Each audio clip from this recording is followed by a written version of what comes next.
हम भी वो हैं जो कभी किसी के पीछे नहीं खड़े होते, जहां खड़े हो जाते हैं लाइन वहीं से शुरू होती है।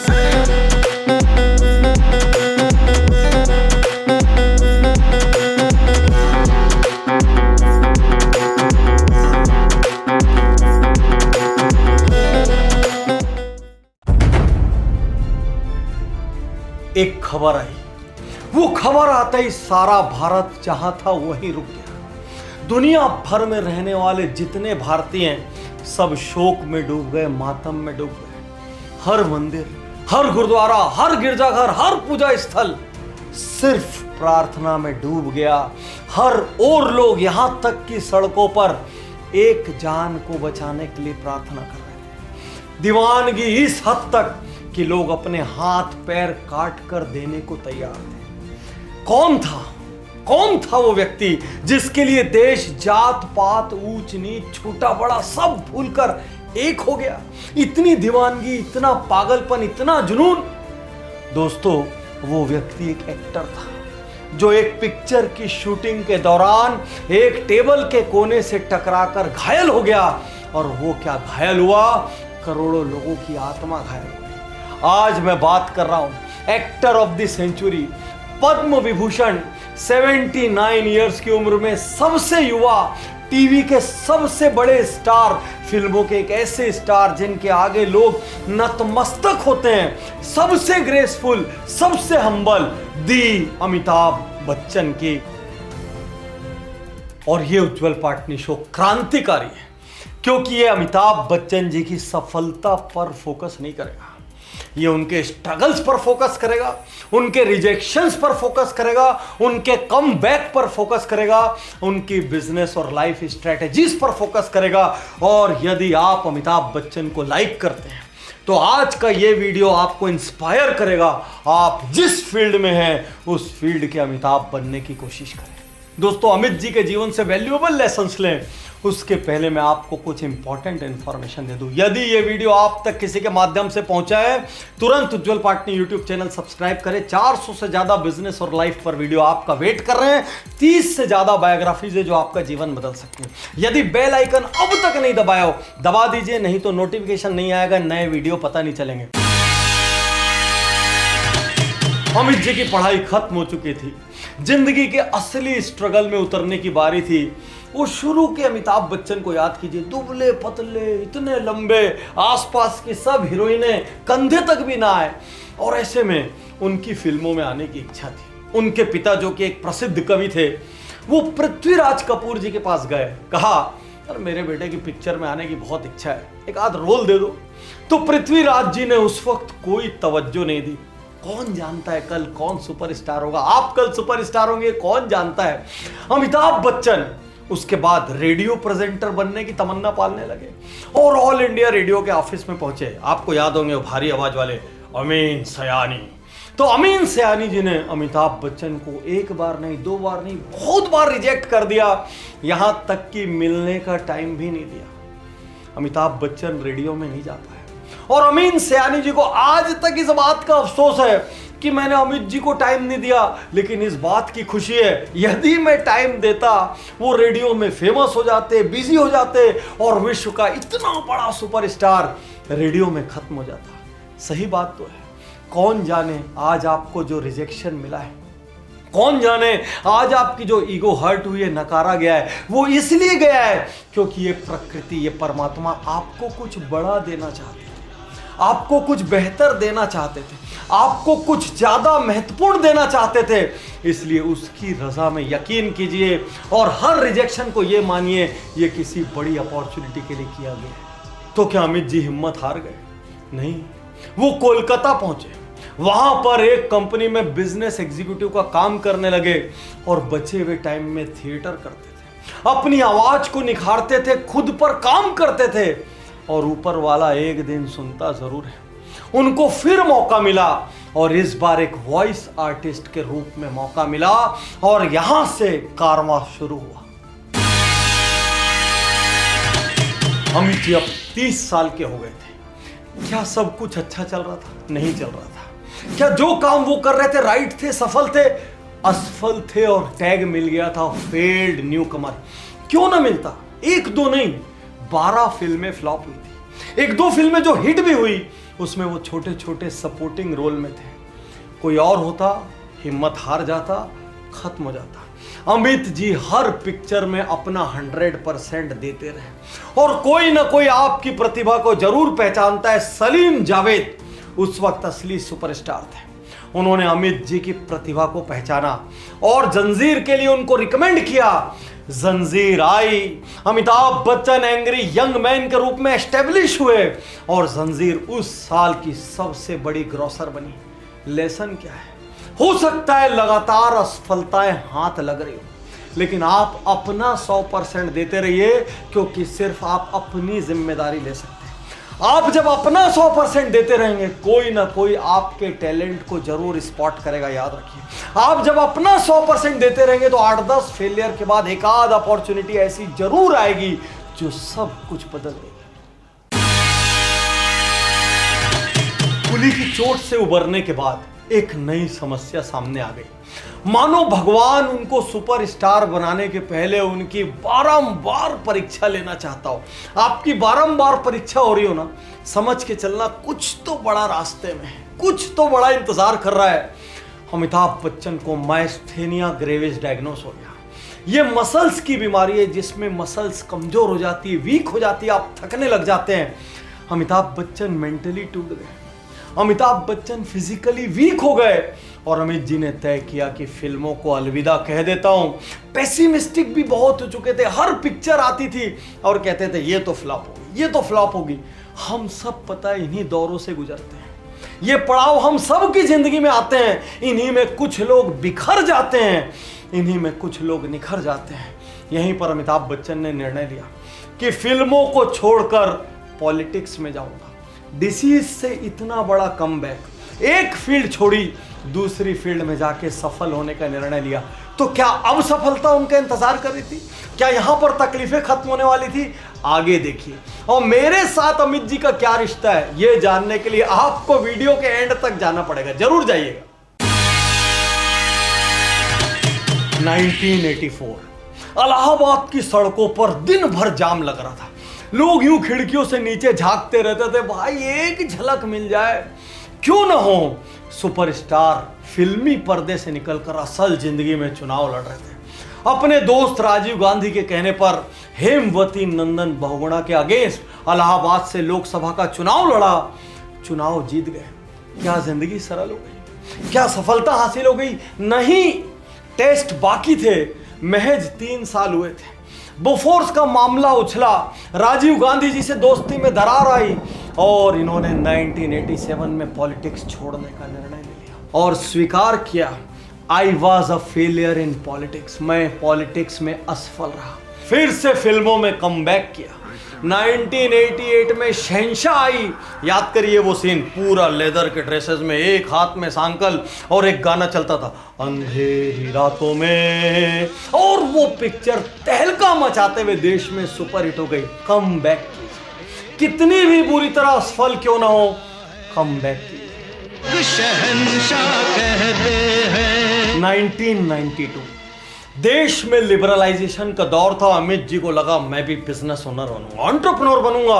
लगा दी अपनी कंपनी ABCL। जब आप ऐसा करने जाते हैं, आपके आसपास खूब सलाहकार भी जमा हो जाते हैं और सब ने सलाह दी, अरे ये हो जाएगा, शिखर पर पहुंच जाएंगे, दुनिया में फैल जाएंगे। फिल्मों का प्रोडक्शन, टीवी का प्रोडक्शन, इवेंट्स का प्रोडक्शन, सब कुछ करने का निर्णय लिया। खत्म हो गए। इतना बुरी तरीके से खत्म हुए कि दरवाजे पर लेनदारों की लाइन थी, धमकियां थी, यहां तक कि उनके बंगले की कुर्की की नौबत आ गई। और इसी को जरा अमित जी की नजर से देखिए। यदि आप नीचे बैठे रहे ना, असफल हो भी गए, कोई दिक्कत नहीं, असफलताओं की भीड़ में एक और असफलता। लेकिन जो व्यक्ति शिखर पर था, जिसने झांट कर वॉलेंट्री सेमी रिटायरमेंट लिया, 5 साल कोई पिक्चर नहीं करूंगा और एक बहुत बड़ा एंटरप्रेन्योर बनूंगा, वहां जब वो शिखर से नीचे गिरता है, इतने अपमान और बेइज्जती का पात्र बनता है, कोई और होता ना, खत्म हो जाता। लेकिन क्या अमित जी खत्म हुए? नहीं। एक एक आदमी की एक एक पाई चुकाई, अपनी गलती स्वीकार की, फिर से जिंदगी को रीबिल्ड करना शुरू किया, यू टर्न लिया, वापस पिक्चरों में गए और आज हमारे सामने सुपरस्टार बन के खड़े हैं। अरे क्या आपके घर की कुर्की हो गई? क्या आपके दरवाजे पर लेनदार आ रहे हैं, दरवाजे पीट रहे हैं, गालियां दे रहे हैं, हत्या की धमकियां दे रहे हैं? क्या आप एक समय के मेंबर ऑफ पार्लियामेंट या सुपरस्टार थे? कुछ भी नहीं थे। तो जब अमित जी खड़े हो सकते हैं, जब अमित जी कमबैक कर सकते हैं, तो इससे बड़ा मोटिवेशन, इससे बड़ा कुछ भी नहीं हो सकता। जिसे लोग शहंशाह कहते। और अब मैं बताने जा रहा हूं सबसे बड़ा रिवाइवल का लेसन, सबसे बड़ा लाइफ रीस्टार्ट करने का लेसन, जिसको सोचते हुए और बोलते हुए मेरे रोंगटे खड़े हो जाते हैं। और इसके बाद मैं आपको दूंगा कुछ बोनस लेसन्स, और उसके बाद मैं आपको बताऊंगा मेरे और अमित जी का वो क्लोज रिश्ता क्या है। तो उसके पहले सुनते हैं दीवार फिल्म में अमिताभ का ये डायलॉग, और पिक्चर भी यश चोपड़ा जी की थी। आज मेरे पास बिल्डिंगें हैं, प्रॉपर्टी है, बैंक बैलेंस है, बंगला है, गाड़ी है, क्या है तुम्हारे पास? लेकिन एक सुबह अमित जी यश चोपड़ा जी के बंगले पर पहुंचे, हाथ जोड़कर कहा, यश जी मैं दिवालिया हो चुका, मेरे पास पैसे नहीं है, मेरे पास प्रॉपर्टी नहीं है, मेरे पास फिल्में नहीं है, मुझे काम चाहिए। यश चोपड़ा जी ने पूरे धीरज से बात सुनी और उनको मोहब्बतें में रोल दिया। इसके बाद क्या हुआ ये मुझे बताने की आवश्यकता नहीं है, जिंदगी रीस्टार्ट हो चुकी है। अमिताभ बच्चन टीवी वालों के पास गए, किसी से मुंह नहीं छुपाया, कहीं भागे नहीं, कहा मेरे पास पैसे नहीं, मैं आपके लिए कॉमर्शियल्स कर सकता हूं। वहां पर उन्होंने टीवी के लिए कॉमर्शियल्स किए, दूसरे ब्रांड्स के लिए कॉमर्शियल्स किए, अपने आप को काम में झोंक दिया और एक एक आदमी की एक एक पाई चुका दी। आज यहां पर एक बहुत बड़ा लेसन है।